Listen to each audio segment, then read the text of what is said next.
Estados Unidos y Europa llevan 3 años negociando en silencio y en secreto un tratado de libre comercio que puede tener muchas consecuencias para los ciudadanos. Sobre la mesa, asuntos que nos afectan a todos en materia laboral, sanitaria, judicial, medioambiental o incluso alimentaria. Seguro que estos días han escuchado hablar del TTIP. La ONG Greenpeace ha filtrado algunos de los documentos que nos han puesto en alerta. Y esta noche queremos saber qué se está negociando, cómo nos afecta y qué implica para nuestro futuro.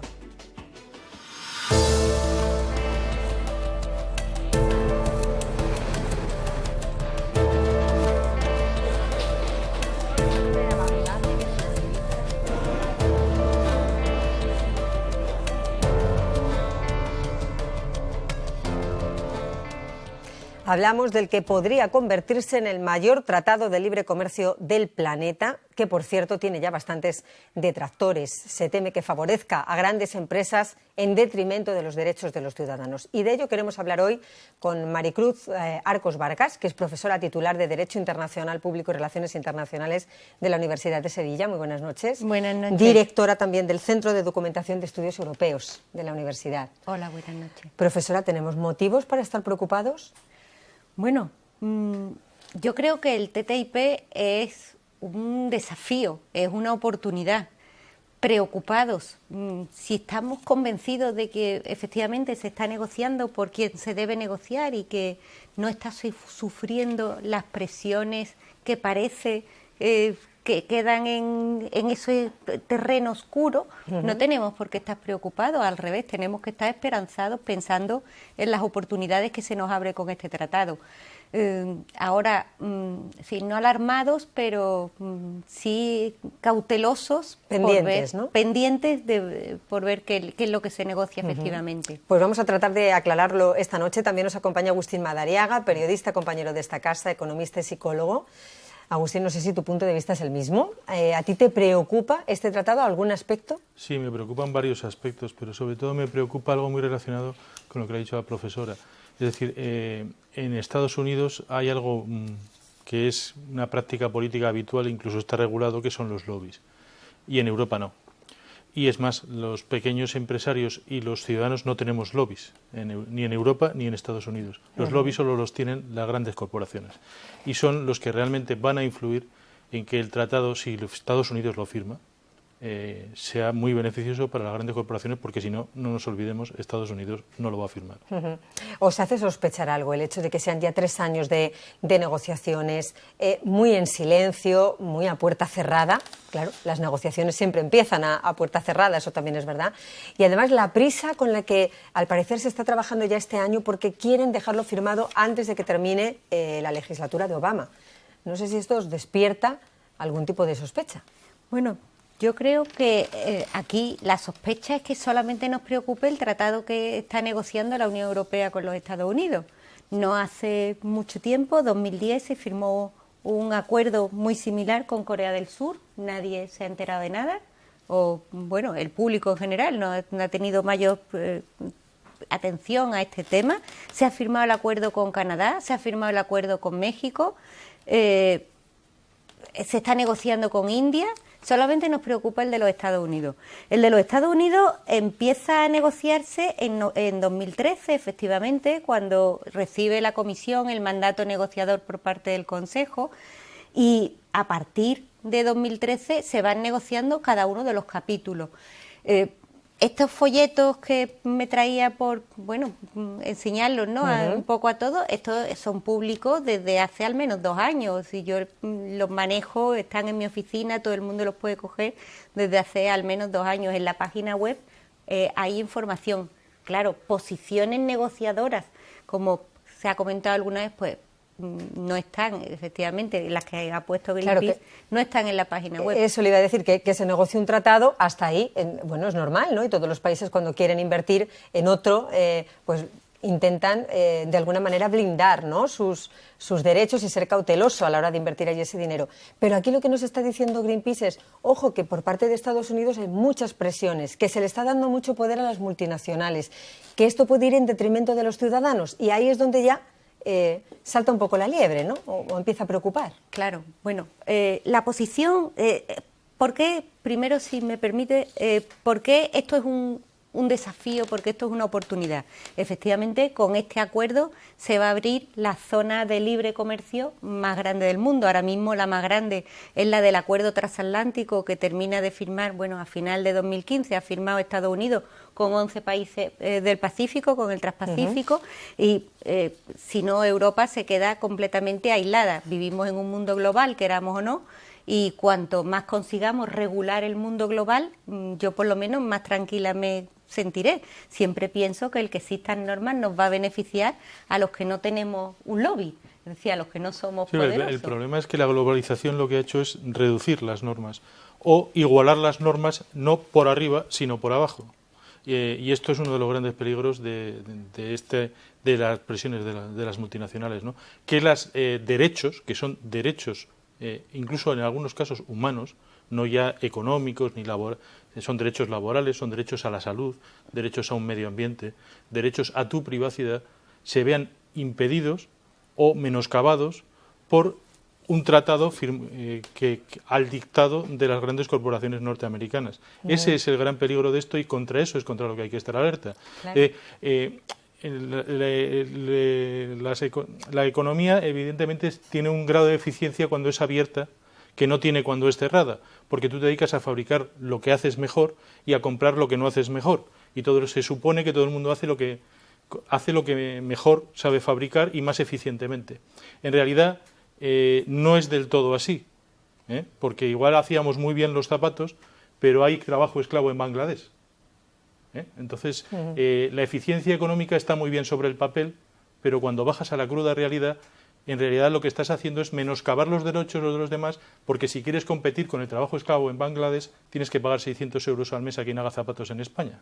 Y esas cosas hay que tenerlas en cuenta. No todo es la teoría económica de la eficiencia económica por especialización. Bueno, pero a mí al menos me tranquiliza mucho que al final este tratado tendrá que pasar por el Parlamento Europeo y el Parlamento Europeo supongo que vigilará suficientemente estas cláusulas. Por ejemplo, la Unión Europea tiene limitado el negociar o el comerciar incluso con países que no respetan los derechos fundamentales recogidos en Europa. Por ejemplo, la esclavitud infantil.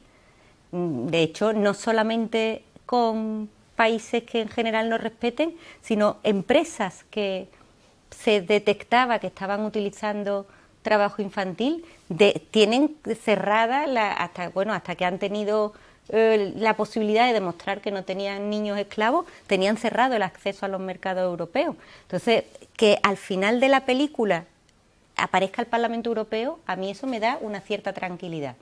Que puedan funcionar los lobbies, sin ninguna duda, pero que cuantas más normas pongamos, cuanto más transparente sea el final.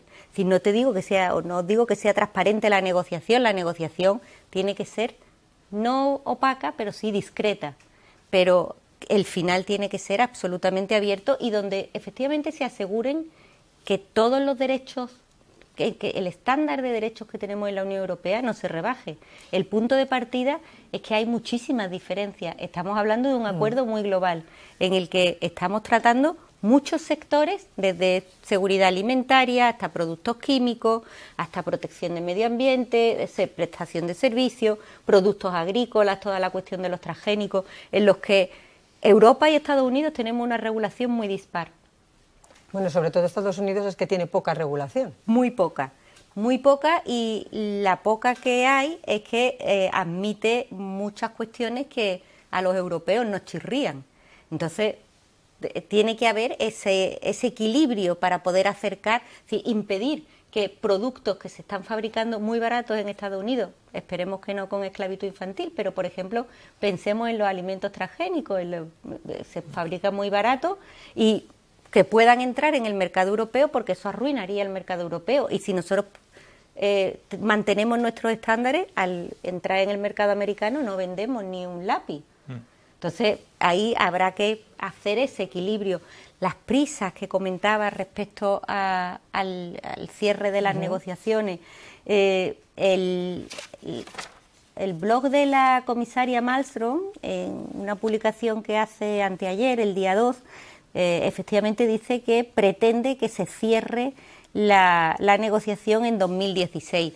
Si miramos otros acuerdos, no tan complejos como estos, pero sí otros acuerdos de este estilo que ha firmado la Unión Europea, 3 años no es nada.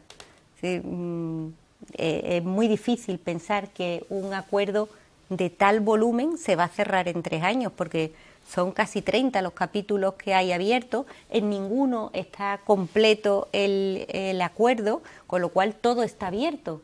No, la negociación debe ser muy difícil. De hecho, Francia ayer dijo que no está dispuesto a firmarlo. Empieza a haber líderes alemanes ya que están planteándose también el dar un paso atrás, aunque es verdad que la Comisión Europea ha dicho que nunca va a suponer la firma de este tratado una bajada de esa regulación que tenemos en Europa. Pero bueno, hay organizaciones, y en este caso Greenpeace, que es quien filtra estos documentos, sí que tiene la sensación de que Estados Unidos y Europa no están negociando al mismo nivel. Sí, pero es que además el problema real de esto es que el 80% del beneficio económico para Estados Unidos no estaría en la rebaja de aranceles, estaría en el cambio regulatorio en Europa. Luego, si no hay cambio regulatorio en Europa, no tiene interés económico firmarlo para Estados Unidos porque está abriendo tu mercado a productos que le hacen la competencia. Claro. Entonces, evidentemente está presionando porque su único beneficio es el cambio regulatorio, pero eso es lo que no se puede consentir. Entonces, estamos en una especie de callejón sin salida, de ahí las presiones, por un lado de Estados Unidos y de los lobbies de las grandes corporaciones, y por otra de nuestros lobbies, que también son una ONG, pero es un lobby, que es Greenpeace, que lo ha sacado por lo que lo ha sacado. Lo ha sacado para que haya una presión social para decir, oye, por aquí no. Porque realmente si el beneficio está fundamentalmente en que nosotros desregulemos lo que tenemos regulado, entonces no se puede firmar ese tratado. Porque entonces estamos pensando en que podemos comer alimentos que nosotros consideramos inseguros. En que nuestros datos se convierten en una mercancía y que por lo tanto nuestra privacidad está en el mercado para que la compre el mejor postor. Y hoy eso es rigurosísimo en Europa por la directiva y por la Ley Orgánica de Protección de Datos. Es más, no puedes almacenar ni vender los datos que tengas almacenados de tu empresa o que hayas analizado a una empresa que no tenga los mismos derechos, las mismas garantías para la privacidad de las personas que las que tiene la Unión Europea. Por ejemplo, tú no puedes vender tus datos a una empresa estadounidense. Y eso ocurriría si salen las presiones adelante. Evidentemente, tampoco va a hacer Estados Unidos decirte su primera oferta ser lo que está dispuesto a aceptar, ¿no? Eso también hay que verlo en las jugadas de negociación, ¿no? Pero ¿cómo nos puede afectar, por ejemplo, para ir un poco paso a paso en derechos laborales, que es algo que preocupa mucho, dado que, bueno, Estados Unidos creo que son únicamente dos organismos de protección de los trabajadores los que tiene reconocidos, que no está para nada al nivel que tenemos en Europa, por ejemplo. No, por supuesto, los derechos laborales en Europa están mucho más avanzados, llevamos mucho más siglos, no ya solamente años, sino siglos consiguiendo estos derechos, y yo la confianza que tengo es que no nos sirva para desregular Europa, sino al revés, para exportar a Estados Unidos nuestra forma de trabajar, por ejemplo, nuestros derechos laborales. Efectivamente, no podremos hacer que los derechos laborales en Estados Unidos cambien y que efectivamente respeten los estándares de protección que tenemos en la Unión Europea. Eso es imposible que lo logremos a través del tratado. Y eso va a seguir siendo un problema en el establecimiento de este libre mercado. Es decir, si es más barato producir en Estados Unidos y después voy a poder traer los productos que he elaborado allí al territorio de la Unión Europea, pues cualquier empresario un poco avispado lo va a hacer. Pero es que dentro de Europa ya está pasando eso, porque es que la política social y la política de empleo no son competencia de la Unión Europea. La Unión Europea coordina la política social y la política de empleo, pero ahí siguen siendo los Estados. Y tenemos los Estados que cada pueblo de los Estados, tenemos los gobiernos que cada pueblo de los Estados quiere votar. Por lo tanto, si tenemos Estados en los que se pagan menos impuestos o hay menos derechos laborales, la Unión Europea pone un estándar mínimo, pero no puede entrar más allá. ¿Que esto supone un problema adicional abriéndolo a Estados Unidos? Pues también, pero desde el punto de vista de las empresas, desde el punto de vista de los consumidores, yo pienso que lo que nos abre es un ámbito en el que podemos beneficiarnos de muchos productos, no solamente vamos a importar los productos que sean considerados nocivos dentro de la Unión Europea, se supone que solamente vamos a importar aquellos productos que puedan circular dentro de la Unión Europea con los estándares europeos, que eso no nos sirva para bajar la regulación, pero indudablemente tendremos que acercar esas regulaciones y esperemos que sea al alza. Yo, insisto, confío mucho en la revisión final del Parlamento Europeo y además, en cualquier caso, el propio tratado lo recoge, me lo traía por si terciaba el contárolo. El propio tratado recoge que a partir de la firma de un tratado internacional por parte, el propio tratado, hablando de tratado como nuestra Constitución, que a partir de la firma de un tratado internacional por parte de la Unión Europea, una vez que ha pasado todo el trámite, es decir, el Consejo, que es donde están representados los gobiernos de los Estados miembros, es el que da el mandato negociador a la Comisión, que es como el gobierno de la Unión Europea, solamente pendiente del interés de la Unión Europea. La Comisión negocia. Cuando ha terminado la negociación, pasa al Consejo otra vez y pasa al Parlamento. Y si el Parlamento y el Consejo aprueban, el tratado se firma y se ratifica por parte de la Unión Europea, y en este caso, como no solamente hay competencias de la Unión Europea, sino, como veíamos, también competencias que siguen siendo de los Estados, en lo que se llama un tratado mixto, un acuerdo mixto, no solamente tendrá que ratificar la Unión Europea, tendrá que firmar la Unión Europea, sino también los 28 Estados. Y aún así, cuando tenemos ese tratado ya firmado, con el acuerdo político de todos, imaginemos que ahí los lobbies nos han convencido, nos han comprado a todos los parlamentarios europeos y terminan aprobando un tratado teóricamente contrario al derecho de la Unión Europea, pues termina este artículo 218. Un Estado miembro, el Parlamento Europeo, el Consejo o la Comisión podrá solicitar el dictamen del Tribunal de Justicia sobre la compatibilidad de los tratados de cualquier acuerdo previsto con el tratado constitutivo. Es decir, que si existe contradicción entre el derecho de la Unión Europea y el acuerdo al que llega la Unión Europea con un tercer Estado, igual que sucede en España, que se pide un dictamen al Constitucional para comprobar que efectivamente no estamos desdiciéndonos de lo que tenemos regulado. Viendo todos los trámites y que tienen que dar su visto bueno los 28, yo diría que al final va a ser difícil hasta firmarlo. No sé cómo lo veis vosotros. Luego, si Obama quería firmarlo, puede prepararse para no firmarlo. Eso desde luego. Y quizá el miedo sea que llegue Donald Trump, que ese desde luego no lo firma, ¿no? Con toda seguridad. Claro, el problema no es solo regulatorio, también hay un problema real de competencia, que es la razón por la que realmente Francia no quiere, ¿no? Claro. Por ejemplo, en Estados Unidos una explotación agrícola media es 13 veces más grande que una explotación agrícola francesa o europea en general, ¿no? Sí. Esto tiene lo que se llama economías de escala, es decir, cuando tú produces muchísimo, el coste por unidad baja, porque repartes muchos costes fijos entre cientos de miles de kilos de patatas en vez de entre 400 kilos de patata, ¿no? No hace falta saber mucha economía para eso. Entonces, evidentemente, incluso sin los transgénicos, sin algunas de las desregulaciones que hay en Estados Unidos, simplemente por tamaño, conseguirían enormes ventajas competitivas sobre la agricultura francesa o la española. Claro. Para que sepan los espectadores más o menos al nivel que se negocia, porque se ha filtrado, por ejemplo, que Estados Unidos estaría dispuesto a permitir que las industrias automovilísticas llegaran a Estados Unidos, pudieran vender más coches europeos en Estados Unidos, a cambio precisamente de que se pudiese exportar más producción agrícola a Europa. O sea que es como una especie de cambalache. Yo te dejo esto, pero tú me tienes que dejar lo otro. Así son siempre las negociaciones internacionales. En la Unión Europea se llama el sistema del package deal, es decir, negociamos por paquetes, no se va negociando, primero se va centrando en cada uno de los capítulos de la negociación, se va centrando en los temas, pero después la negociación es siempre el conjunto, el paquete, y eso, bueno, pues en muchos casos a los españoles nos ha beneficiado ampliamente el que exista ese sistema de negociación dentro de la Unión Europea, y yo creo que a la Unión en su conjunto, ¿no? Que no debemos verlo, claro, siempre alguien sale más perjudicado cuando otro sale más beneficiado. Más me preocupa, bueno, por supuesto estoy en la opinión de Agustín, que no creo que Obama llegue a firmar el tratado.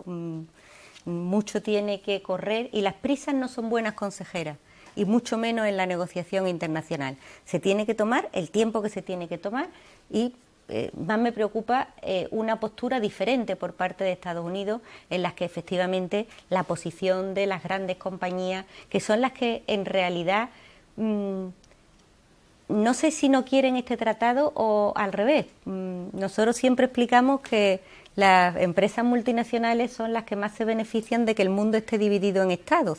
Entonces, a lo mejor las grandes compañías prefieren tener una regulación diferente en la Unión Europea o al revés, prefieren que se les abra el mercado de la Unión Europea así de golpe, ¿no? Yo creo que las grandes corporaciones serían las grandes beneficiadas en esto, pero claro, no todas las grandes corporaciones. Claro, es que esto, evidentemente, en Europa las grandes beneficiadas serían las automovilísticas, el transporte aéreo y marítimo. Luego las grandes corporaciones de transporte aéreo y marítimo y las automovilísticas de Estados Unidos se verían perjudicadas. Y en Europa, al revés, las que serían perjudicadas serían en la industria agroalimentaria fundamentalmente, y esto es muy importante para nosotros. Sí. Muchísimo. Muy importante. ¿Corren riesgo, Agustín, discúlpame un segundo, las denominaciones de origen, por ejemplo? No es que corran riesgo, es que, claro, el tema es que tú tienes que competir ya de otra manera. Es decir, hay gente que... En nuestro país es un marchamo de calidad. Bueno, y también hay veces que... No, por ejemplo, en el resto de Europa competimos por tres razones. Una, por calidad en algunas cosas, esos no tienen problema, siguen compitiendo por calidad y van a seguir vendiendo. Otras veces competimos por temporalidad, es decir, tenemos productos más tempranos, esos sí tienen un problema, porque pueden traer productos de California, por ejemplo, y los que ya tienen un problema realmente serio son los que compiten por precio. Esos no es que tengan un problema, esos es que están destinados a desaparecer. Hay que decirlo así de claro. De la misma manera que los trabajadores de una fábrica de componentes del automóvil pues pueden tener más oportunidades de trabajo, porque evidentemente se van a vender automóviles europeos muchísimos más. Pero claro, el problema de todo esto es que sí va a haber un enorme beneficio en las exportaciones, que algunos han calculado en 475 millones de euros para la Unión Europea, ¿no? Pero claro, el problema es quién se beneficia de eso. ¿Se beneficia Volkswagen y Renault solo y se beneficia Monsanto en Estados Unidos, o nos vamos a beneficiar los ciudadanos? Yo creo que más que el texto, más que la firma del acuerdo, lo que es importante es quien dicta el acuerdo, ¿no? Que se dicten desde los intereses políticos, que nos guste o no, son nuestros representantes y por lo tanto se supone que defenderán los intereses de todos nosotros, y no los dicten los representantes de las corporaciones. Es decir, que en Europa quien mande no sea Volkswagen y que en Estados Unidos no mande Monsanto. Porque entonces van a llegar a un acuerdo. Dicen que desregulen todo, yo si vendo mis coches, tengan el CO2 que tengan, y tú vendes lo que te dé la gana en Europa, y los dos nos hacemos de oro. Y a los demás que... es un problema. Cuando tenga algún problema, la multinacional puede acudir a tribunales de arbitraje, que este es otro tema muy peliagudo. Ese quizá a mí es el tema que me resulta más preocupante. La cuestión de los tribunales de arbitraje, o lo que es lo mismo, los acuerdos de protección de inversiones. Ahora hay, bueno, pues desde febrero una propuesta por parte de la Comisión que todavía Alemania ha puesto un poquito más dura, pero por explicar brevemente, porque sí, bueno, pues un término un poco técnico lo del acuerdo de protección de inversiones, existen cientos. Cada vez que un Estado hace un acuerdo con otro Estado para facilitar las inversiones de las empresas de ese Estado en ese otro, pide un acuerdo de protección de inversiones porque que significa formar tribunales arbitrales, porque, entre comillas, no se fía de la legislación y del sistema judicial del Estado donde está invirtiendo. Nos comemos nuestra propia medicina, es decir, las inversiones de Repsol en Latinoamérica pues nos llevaron a pedir un tribunal arbitral por la expropiación de las explotaciones que estaba llevando a cabo Repsol. Así que no es algo extraño. El que las grandes empresas puedan pedir sus tribunales arbitrales, que significa elijo al juez o a los jueces, elijo la norma aplicable y todo a puerta cerrada. Me parece un desafío y un despropósito cuando estamos hablando de Estados de Derecho. Y en ese sentido, la propuesta que se ha presentado tanto por la Comisión como por Alemania ha sido destacar que, bueno, si no va a ir al tribunal ordinario, que es a lo que deberíamos de tender, en definitiva, al menos a un tribunal permanente, a un tribunal de arbitraje permanente, que no busquemos, que no pueda buscar cada empresa. ¿Por qué? Porque si no, las grandes sí van a tener sus tribunales que dan mucho dinero a las corporaciones y dan mucho dinero a los despachos de abogados.